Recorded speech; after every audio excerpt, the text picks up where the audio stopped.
तो कुछ ऐसे नंबर्स हैं बेटा जो सिर्फ इंटीजर से शो नहीं हो सकते। अब तुम लोग बहुत बड़े हो गए हो, अब तुम लोग को डेसिमल उसिमल अलग से बताने की जरूरत नहीं है, डायरेक्ट रैशनल नंबर का डेफिनेशन लिखवा रहे हैं जो कल लिखवा चुके हैं। तो अगले तरह का जो नंबर्स है वो है रैशनल नंबर्स। देखो बेटा, नेचुरल नंबर को कैपिटल एन से शो किया, क्यों? क्योंकि नेचुरल नंबर की स्पेलिंग एन से शुरू होती है। इंटीजर को कैपिटल आई से डिनोट किया उसके सेट को, क्योंकि इंटीजर की स्पेलिंग आई से शुरू होती है। होल नंबर को कैपिटल डब्ल्यू से, क्योंकि होल की स्पेलिंग डब्ल्यू से शुरू होती है। ठीक है, तो रैशनल नंबर को किससे रिप्रेजेंट करेंगे? आर से। ऐसा सोचना गलत है। इसे रिप्रेजेंट करेंगे हम कैपिटल क्यू से। क्यू से क्यों करेंगे बेटा? मजबूरी है। आगे एक रियल नंबर नाम की चीज आएगी, उसकी स्पेलिंग भी कैपिटल आर से शुरू होती है, उसको हम इज्जत देते हैं, आर से डिनोट करते हैं। इस बेचारे को कैपिटल क्यू पे सेटिस्फाई करना पड़ता है, ये रटना है। ठीक है, इसकी डेफिनेशन क्या है बेटा? कल लिखवा चुके हैं, दोबारा शॉर्ट फॉर्म में लिखवा रहे हैं। और जब मैं लिख रहा हूं तो मैं मन में जो पढ़ रहा हूं वो भी तुम्हें मन में पढ़ना है जब तुम लिखो।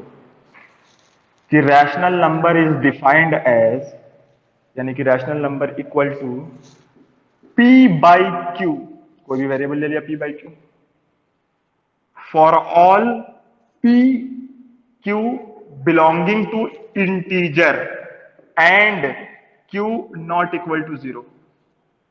इंग्लिश में इसको लिख रहे हैं, capital Q is equal to p by q where p q are integers and q not equal to zero. इसको वो ऐसे भी लिख सकता था, capital Q is equal to P बटा Q where P is an integer and Q is a non zero integer.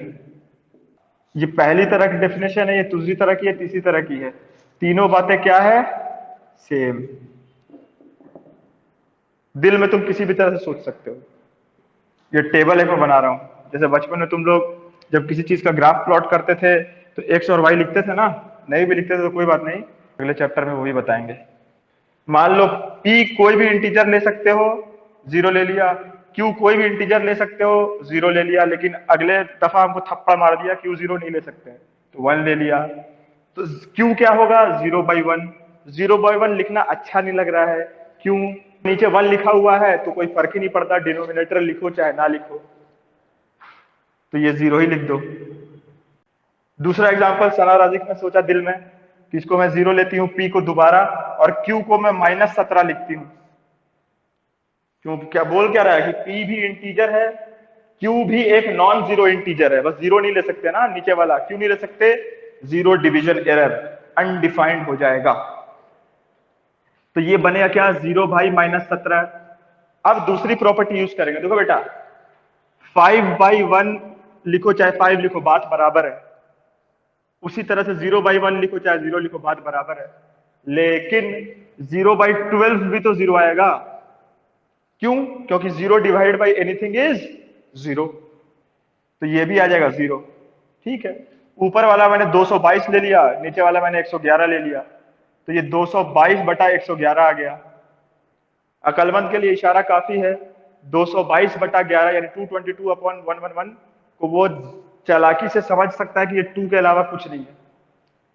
ठीक है, अब सना बोल सकती है कि सर यहां पे सर 2 लिख दिया आपने, आपने तो बोला था कि rational number P by Q के फॉर्म में होना चाहिए। 2 तो पी बाई क्यू के फॉर्म में नहीं है, तो 2 तो रैशनल नंबर नहीं होना चाहिए। लेकिन सर कल आपने एक बात बोली थी कि जितना भी हम सेट्स पढ़ेंगे वो पिछले वाले सेट को कवर करते हुए आएगा, यानी कि 2 रैशनल नंबर में होना चाहिए था आपकी कल वाली बात के हिसाब से। मैं बोलूंगा बिल्कुल बेटा है। देखो 2/1 एक रैशनल नंबर है, क्यों? पी बाई क्यू के फॉर्म में है। 2 भी एक रैशनल नंबर है, क्योंकि इसके नीचे 1 छुपा हुआ है। तो जरूरी नहीं है कि हमेशा पी बाई क्यू के फॉर्म में दिखे, पी बाई क्यू के फॉर्म में लाया जा सके, उसे कहते हैं रैशनल नंबर। इसीलिए तुमने जब 10th में पढ़ा होगा तो तुमने ये पढ़ा होगा कि rational number is a number which can be represented in the form of P by Q. पहले से p बाई क्यू के फॉर्म में हो चाहे नहीं हो, अगर p बाई क्यू के फॉर्म में हम उसे दिखा सकते हैं तो वो रैशनल नंबर है। कोई ऐसी चीज नहीं है कि जो मैं बहुत बड़ी चीज बता रहा हूं लेकिन दिमाग से निकल जाता है। बेटा उसने बोला कि 1.5 बताओ रैशनल नंबर है कि नहीं, तुम कड़ाक से बोलोगे रैशनल नंबर नहीं है। क्यों बोलोगे ऐसा? क्योंकि तुम बोलोगे कि सर आपके हिसाब से 1.5 को मैं 1.5/1 लिख सकता हूं, लेकिन डेफिनेशन क्या कह रही है कि p बाई क्यू के फॉर्म में होना चाहिए, जहां p भी एक इंटीजर है और q भी एक इंटीजर है। यहाँ पे p इंटीजर तो नहीं है, न्यूमरेटर इंटीजर तो नहीं है, डेसिमल है, तो सर ये तो रैशनल नंबर नहीं हुआ। हम बोलेंगे नहीं बेटा हुआ। कैसे? एक अक्लमंद इंसान इसे 15/10 भी लिख सकता है। ठीक है, तो 1.5 को जब मैंने 15/10 लिख दिया तो 15 भी कैसा है? इंटीजर। 10 भी कैसा है? इंटीजर। तो इंटीजर बटा इंटीजर क्या बनता है? Rational number. बस नीचे वाली चीज जीरो नहीं होनी चाहिए। तो आ गया ना? तो किसी भी हिसाब से अगर तुम उसे p बाई क्यू के फॉर्म में ले आ सकते हो, चाहे नाक ऐसे पकड़ के चाहे नीचे से पकड़ के, p बाई क्यू में आ जाना चाहिए घुमा फिरा के, तो वो रैशनल नंबर है। डेसिमल भी है लेकिन रैशनल नंबर भी है। कोई लड़का बोलेगा सर इसको 3/2 आप क्यों नहीं लिख रहे हैं, 5 से ये उड़ेगा 3 बार, 5 से ये उड़ेगा 2 बार। तो हम बोलेंगे बिल्कुल। तो सर मैं क्या करूं? मैं 1.5 को 15/10 लिखूं, 30/20 लिखूं, या 3/2 लिखूं? 30/20 भी तो लिख सकते हैं, लिख तो कुछ भी सकते हैं। बेशक 15/10 भी एक रैशनल नंबर है, 30/20 भी एक रैशनल नंबर है, 3/2 भी एक रैशनल नंबर है, लेकिन 3 और 2 फर्दर अब कटपुट नहीं सकता है। तो इसे कहते हैं हम standard form of rational number. कोई लड़का ये बोल सकता है सर 10 बाई, इसको कोई लड़का बोल सकता था सर इम्प्रॉपर फ्रैक्शन।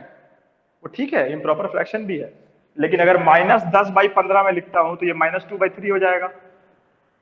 तो तुम बोलोगे कि सर ये -2 है बाई 3 है, तो ऊपर चलो मैंने ले लिया -2, नीचे ले लिया 3, तो -2 भी इंटीजर, 3 भी इंटीजर, इंटीजर बाई इंटीजर, ये रैशनल नंबर। सर तो ये -10/15 भी तो रैशनल नंबर था, तो फिर ये क्या था? तो ये स्टैंडर्ड फॉर्म है -2/3 और ये नॉन स्टैंडर्ड फॉर्म है, तो फर्क है। ठीक है, इसको मैं अभी और अच्छे से खोलता हूं। अब कुछ एग्जांपल देख लो। ठीक है, कोई लड़का बोल सकता है सर ऊपर वाला नंबर आप 40 लो, नीचे वाला आप 17 लो, तो 40/17 आ जाएगा। ठीक है, अब 40/17 फर्दर कटपुट नहीं सकता है, तो ये स्टैंडर्ड फॉर्म में है। अब कोई लड़का बोलता है सर ऊपर 40 ले लेते हैं, नीचे 15 ले लेते हैं, तो देखो क्या कर रहा हूं मैं, p और q अलग अलग ले रहा हूं, नीचे q लिख रहा हूं, कैपिटल Q लिख रहा हूं। ये q और ये q में फर्क है कैपिटल और स्मॉल का, तो ये क्या आ जाएगा? 40/15। बेशक ये भी एक रैशनल नंबर है, लेकिन इसे जब तुम सॉल्व करोगे तो ये 8/3 आएगा। ठीक है, लास्ट ले लेते हैं 100/133, तो ये बेचारा 100/133 आके चुप हो गया।